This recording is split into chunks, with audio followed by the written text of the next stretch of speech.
partir desse segundo modelo, que é da Associação Americana de Optometria.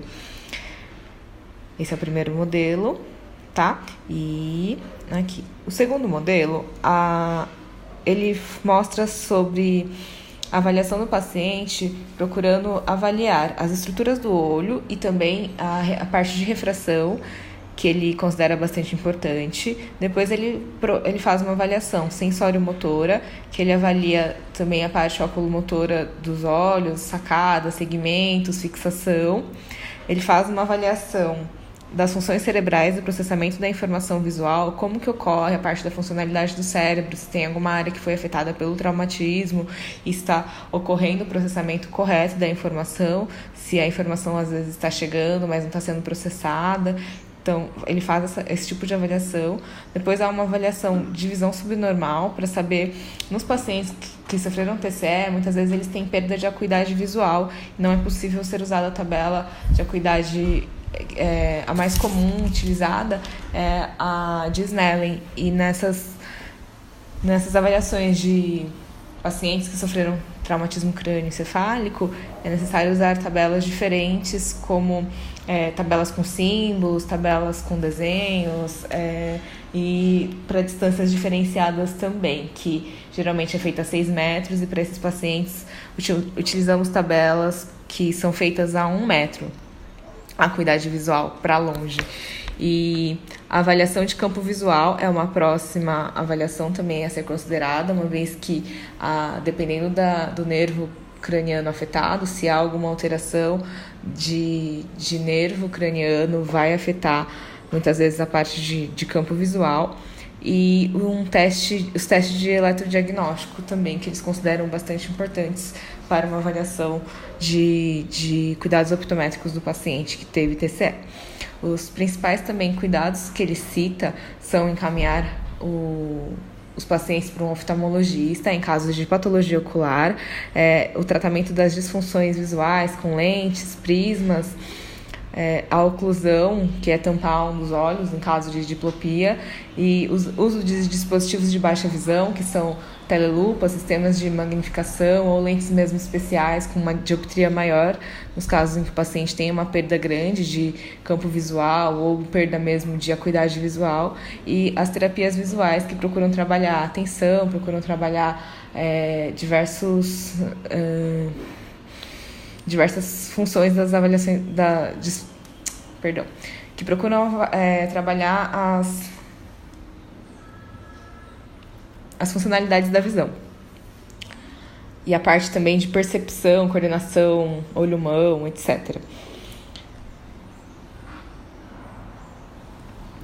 Outras recomendações são educar e falar com o paciente, com a família e com os cuidadores sobre os problemas visuais do paciente, quais são as implicações funcionais que ocorrem, quais serão as dificuldades que o paciente vai ter depois que teve o TCE, quais são os objetivos e quais são as opções de tratamento em cada caso.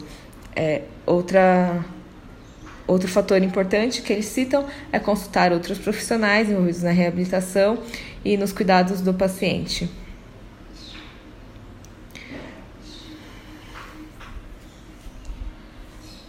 Bom, a justificativa do trabalho é que o TCE é uma das maiores causas de trauma no Brasil, gerando um grande custo anual no país. Dentre esses casos de TCE, 75% dos pacientes apresentam sintomas visuais, e os pacientes que estão aqui no arco, na grande maioria, eles não foram avaliados em seus problemas visuais. Dos pacientes avaliados por mim, foram 10 pacientes, apenas 2 já tinham passado com oftalmologista e feito a avaliação da parte visual. Os outros 8 não usavam óculos anteriormente ao trauma e também não passaram com oftalmologista ou optometrista depois do acidente. As disfunções visuais podem trazer ansiedade, desorientação espacial, dificuldade de calcular o tempo, por exemplo, de atravessar uma rua quando o semáforo está aberto ou fechado, se dá tempo do paciente atravessar a rua quando um carro está vindo. Às vezes eles perdem essa noção de tempo e espaço, e também pode afetar o equilíbrio e a postura do paciente. Acontecem também em 50% dos casos dificuldades de leitura e em 47% dos casos a dificuldade de acomodação, que é a dificuldade de fazer o foco tanto para perto como para longe, dificultando principalmente a parte da reabilitação cognitiva e também motora do paciente. Em 78% dos casos, foi prescrito óculos como tratamento desses sintomas, em um estudo feito por Stelmach em 2009, e resolveram grande parte desses sintomas.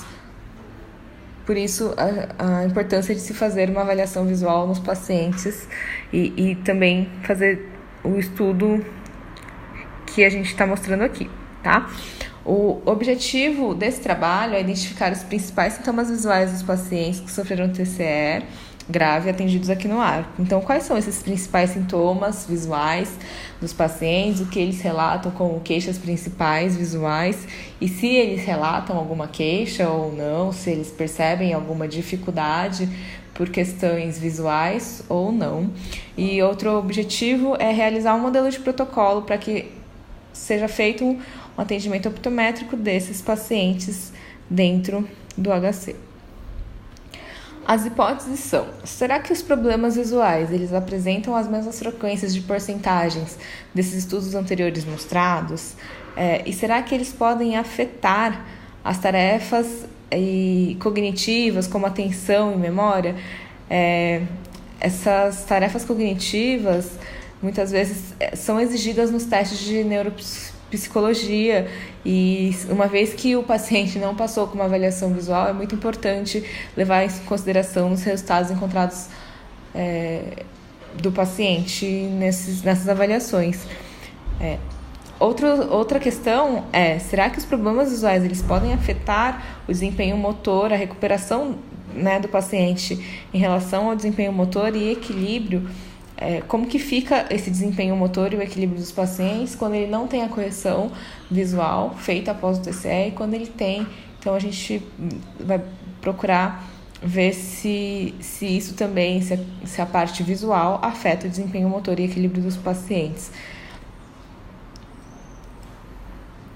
E uma última questão que também a gente vai buscar levantar será que os testes realizados pela equipe transdisciplinar, eles trazem resultados diferentes pelas dificuldades visuais dos pacientes? Então, como é uma avaliação feita por um neuropsicólogo, como eu citei, sem a correção visual, e após a correção visual, o desempenho do paciente, ele é o mesmo? Sobre a metodologia utilizada, fizemos uma plataforma do Google Forms, fizemos a pesquisa com 10 pacientes num período de 29 de agosto a 31 de novembro, onde foram feitas as avaliações dentro do ambulatório de reabilitação cognitiva de neurologia dentro do HC.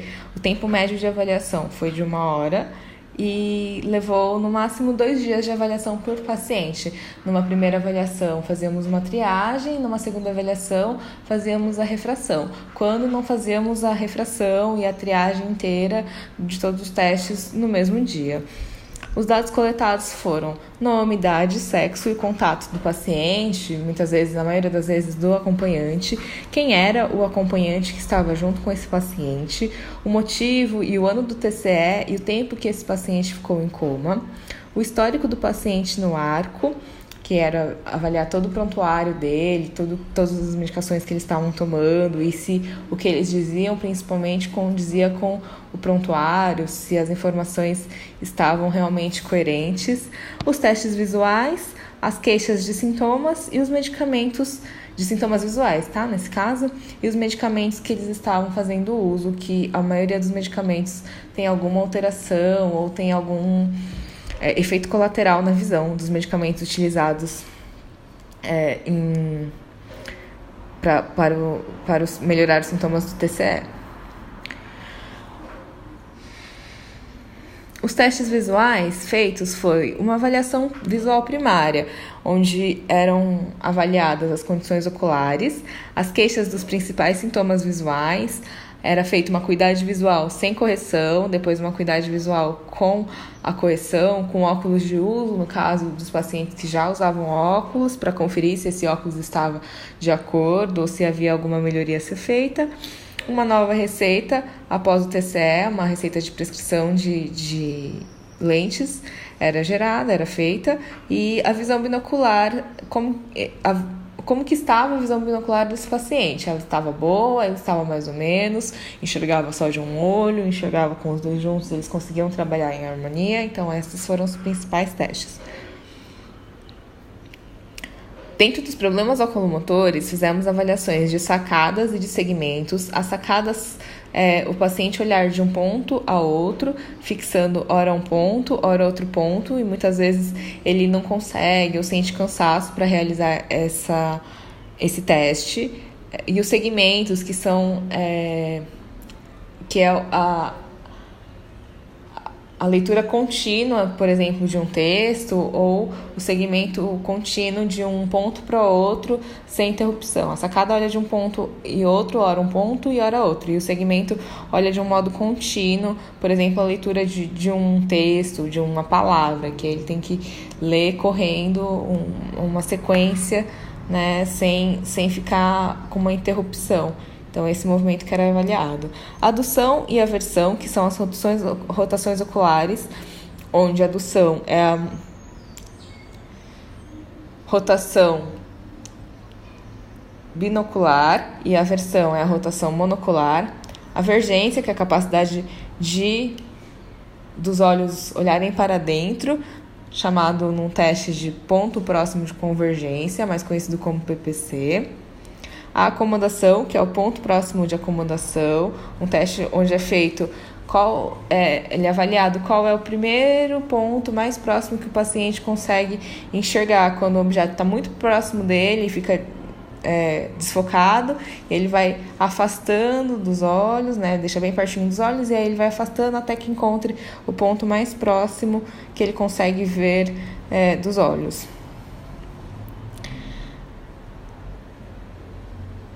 As reações pupulares também foram avaliadas, tá? Um outro teste que mostramos aqui.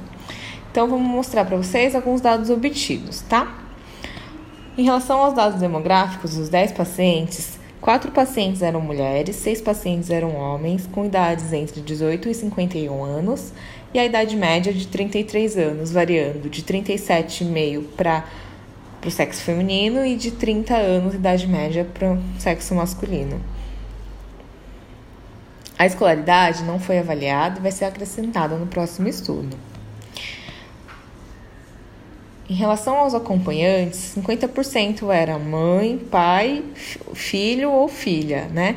Sendo que dos 10 pacientes, 3 eram a mãe, e além desses, teve também 2 que vieram acompanhados de cônjuge ou namorado, e